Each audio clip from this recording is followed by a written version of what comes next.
వ్యాప్తంగా అందరూ గూడా చాలా ఎంతో ఆసక్తితోని శాంతి నెలకొల్పుతది, శాంతి వస్తది. యుద్ధం ఇంకా పూర్తి స్థాయిలో ఆగిపోతదని ఎంతోమంది అందరం గూడా దానికి ఎదురు జూసినాము. కానీ ఆ చర్చలు జరిగిన వాటి సహజ లక్షణాన్ని, చర్చల్లో జరిగిన అసలు ఏం జరిగిందనే దానికి కంప్లీట్‌గా ఒక అనైతికత ఉంది ఆ చర్చలకు. ఎందుకు ఓకే. ఈ చర్చలు కాదని నేను అంటున్నానంటే, హ్మ్. చర్చలు ఎప్పుడు గూడా ఒక డెడ్‌లైన్‌ని పెట్టుకొని 2 గంటల్లో మనం అయిపోవాలి. 2 గంటల్లో మా గోల్స్ ఇవి. మీ లక్ష్యాలివి. మా లక్ష్యాలివి. మేము ఇది జేయాలి, అది జేయాలి. అల్టిమేటం అనేవి చర్చల్లో భాగం ఉండొద్దు. అవును. ఒకటి. యెస్. 2 చర్చలనేటివి ఒక రోజుల్లో ముగియదండి. ఎందుకంటే ఇరు వర్గాలు గూడా అసలు చర్చల ద్వారా ఈ సమస్యకి పరిష్కారం దొరుకుతదంటే మొదలు ఈ యుద్ధమే మొదలు గాకపోయేది. అవును. ఎగ్జాక్ట్‌లీ. యుద్ధం వరకు వచ్చిందంటేనే చర్చలకి ఆ విశ్వసనీయత లేదు.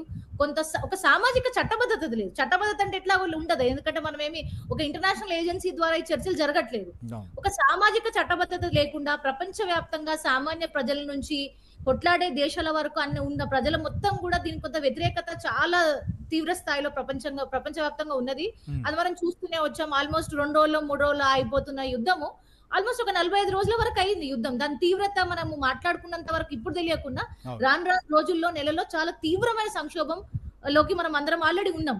యెస్. ఈ నేపథ్యంలో చర్చలు జరిగినప్పుడు ఫస్ట్ ఆఫ్ ఆల్ పాకిస్తాన్ లాంటి దేశంలో చర్చలు జరగడము, వారి దౌత్యం ద్వారా చర్చలు జరగడం అనేది హాస్యాస్పదం. అవును. దానికి ఎట్లాంటి పెద్ద ఫలితం ఉంటదనైతే నేను మొదటి నుంచి కూడా ఆశించలేదు. అవును.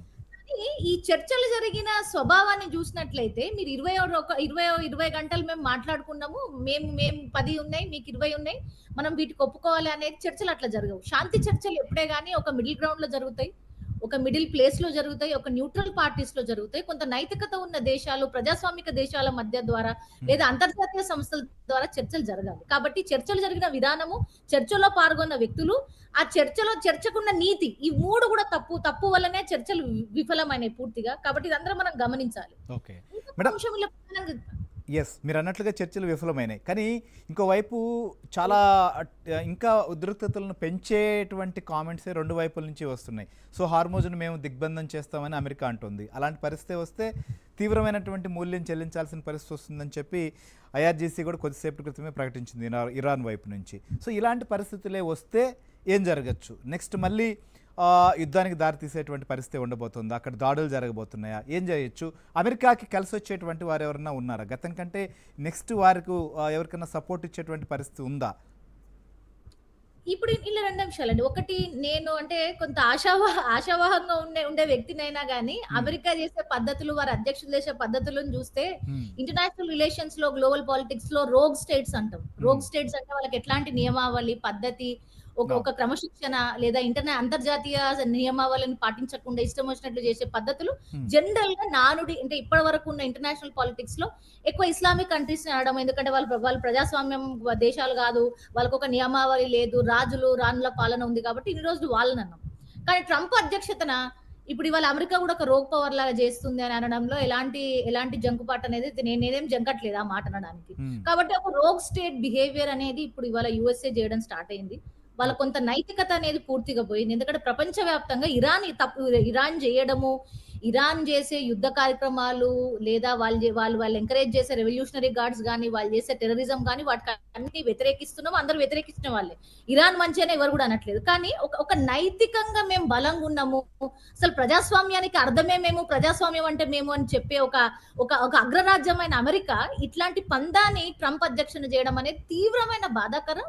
ఒక ఇంటర్నేషనల్ ఆర్డర్‌కి ఇది ఒక చెంపపెట్టు లాంటి ఒక అంశం. ఓకే. ఈ నేపథ్యంలో వీళ్ళు చర్చలు జరిగి కొంత బాధ్యతాయుతంగా ఎందుకంటే నేను ఒకటే పదే చెప్తున్నానండి. చాలా డిబేట్స్ గత 40 రోజుల నుంచి. హ్మ్.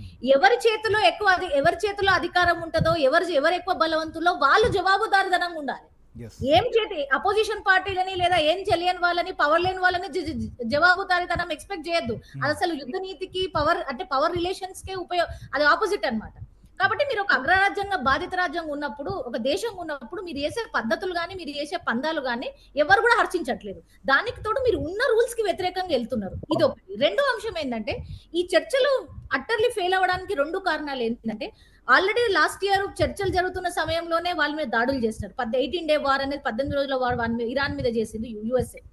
మళ్ళీ మొన్న చర్చలు జరుగుతుండగానే జెనీవాలో మళ్ళీ యుద్ధం చేసింది. కాబట్టి ఆ చర్చలకి ఒక విశ్వసనీయత లేకుండా, చర్చలు ఉన్నా గానీ ఒక సీజ్ ఫైర్ కి గౌరవం లేకుండా పదే పదే దాన్ని ఉల్లంఘించడంలో యుఎస్ గాని ఇజ్రాయెల్ గాని ముందుంటున్నాయి. ఇది ప్రపంచవ్యాప్తంగా ప్రతి ఒక్కరికి తెలిసిందే. ఇందులో ఒప్పుకోవడానికి అసలు ఎలాంటి భేషజాలాలు అయితే లేవు. కానీ ఇవన్నీ జరిగినాక కూడా కొంత న్యూట్రల్ పార్టీని అక్కడ పెట్టి న్యూట్రల్ పార్టీని తీసుకొచ్చి వాళ్ళని కొంత బుజ్జగించమని ఎవరు చెప్పట్లేదు. యుద్ధంలో బుజ్జగింపులు ఇవన్నీ ఉండవు. కొంత న్యూట్రల్ ఏజెన్సీస్ తీసుకొచ్చి దీనివల్ల ఎంత నష్టం జరుగుతుంది, దీనివల్ల ఎకనామిక్ బ్లాకేడ్, అంటే ఈ బ్లాకేడ్ అనేది సివియర్ ఎకనామిక్ ఇంపాక్ట్. ఇప్పుడు మనం మాట్లాడుకున్నంత సేపే నేను కొన్ని గణాంకాలు ఇస్తాను. ఎందుకంటే ప్రేక్షకులకి కేవలం యుఎస్ మంచి దేశం కాదు, ఇరాన్ మంచి దేశం అనే కేవలం ఈ క్యారెక్టరిస్టిక్ డ్రివెన్ ఒపీనియన్స్ కాకుండా నేను ఒకటి, ఇప్పుడు మనకి దీన్ని గనక మూసేసినట్లయితే ఆల్రెడీ ఇరాన్ కి సంబంధించి ఇరాన్ ని సమర్థించే హౌతీ రెబల్స్ అనే వాళ్ళు యెమెన్ లో ఉన్నారు. వాళ్ళ పట్టు జాగ్రత్త ఉంది. గత 8 ఏళ్లుగా ఒక సివిల్ వార్ జరుగుతుంది యెమెన్ లో. యెమెన్ కి ఆనుకనుండా బాబ్ అల్ మందేబ్ అనే ఒక చిన్న, అది కూడా జలసంధి, దాన్ని మూసేస్తామని అంటున్నారు. రెడ్ సీ నుంచి గల్ఫ్ ఆఫ్ ఏడెన్ కి ఏదైతే కనెక్షన్ ఉంటుందో మన ఇండియన్ ఓషన్ కి రావడానికి, దాన్ని కూడా మూసేస్తామంట. అంటే ఆల్రెడీ కొంత రెచ్చిపోయి మాకు ఇబ్బంది ఉంది, మాకు ఎలాంటి నమ్మకం లేదనే దేశాన్ని ఇంకా ఫర్దర్ గా రెచ్చగొట్టి ఈ బ్లాకేడ్ ఇవన్నీ చేసి వాళ్ళ సార్వభౌమాధికారాన్ని పదే ఇబ్బంది పెట్టడంలో ఇరానియన్ ఇంకా రెచ్చగొడుతుండ్రు.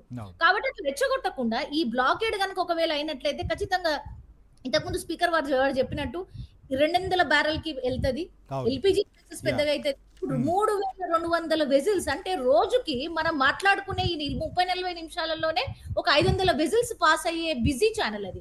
3200 వెజిల్స్ రోజువారీ చొప్పున గత 40 రోజుల నుంచి ఆగిపోవడము ఈ తీవ్రమైన సంక్షోభం ఉంటుంది. ఎందుకంటే ఈ తీవ్రమైన సంక్షోభం నేను ఈ డేటా ద్వారా ఇవ్వడం కాకుండా European economic bank Christian Lagarde ఎవరైతే ఇంతకు ముందు ఇంటర్నేషనల్ మానిటరీ ఫండ్ ప్రెసిడెంట్ గా చేసినారో వారు ఏమంటున్నారంటే దీని నుంచి మంచి జరుగుతుందని ఎవరైనా ఆలోచిస్తే వాళ్ళు చాలా పిచ్చివాళ్ళు. ఎందుకంటే తీవ్రమైన ఆర్థిక సంక్షోభంలోకి ఆల్రెడీ ప్రపంచం అంతా నెట్టివేయబడ్డది. ఆయిల్ నిల్వలు ఆయిల్ గానీ లేకపోతే ఆయిల్ ఏతర ఏదైతే ప్రొడక్ట్స్, పెట్రోకెమికల్ ఇండస్ట్రీ, ఎల్పిజి, ఎందుకంటే చాలా మంది ఎల్పిజిని మనం ఎల్పిజి ఓన్లీ ఇంట్లో వరకే వాడుకుంటాం అనుకుంటాం. ఫర్టిలైజర్ ఇండస్ట్రీ, ఫర్టిలైజర్ కి సంబంధించిన వ్యవసాయ రంగాలు మొత్తం కూడా తీవ్రమైన ఇబ్బందులోకి వెళ్లే అవకాశాలు ఆల్రెడీ ఉన్నాయి. ఇంకో 2 నెలలు అయితే మనకి యాసంగి మొదలవుతుంది. ప్రపంచంగా దేశవ్యాప్తంగా మనకి అసలు ఫర్టిలైజర్ లేదు, ఫర్టిలైజర్ కొరత వచ్చే అవకాశం ఉంది. 75% మంది భారతీయులు అంతా ఇప్పటికి కూడా వ్యవసాయ క్షేత్రంలో ప్రైమరీ సెక్టర్ లో పనిచేస్తున్నారు. కాబట్టి వాటి మీద ఇంపాక్ట్ ఉంది. ఈ ఇంపాక్ట్ తీవ్ర స్థాయిలో ఇంకా ఎక్కక ముందే మనం కొంత దౌత్యం ద్వారా, బ్యాక్ ఛానల్ డిప్లొమసీ ద్వారా, ఉన్న సంస్థల ద్వారా, లేకపోతే కొత్త గ్రూపింగ్స్ ఫామ్ చేసి ఈ ఖచ్చితంగా భారతదేశం కొంత దౌత్యం ద్వారా, దౌత్య రాజకీయాల ద్వారా కొంత దీని ఇంపాక్ట్ ని తగ్గించడానికి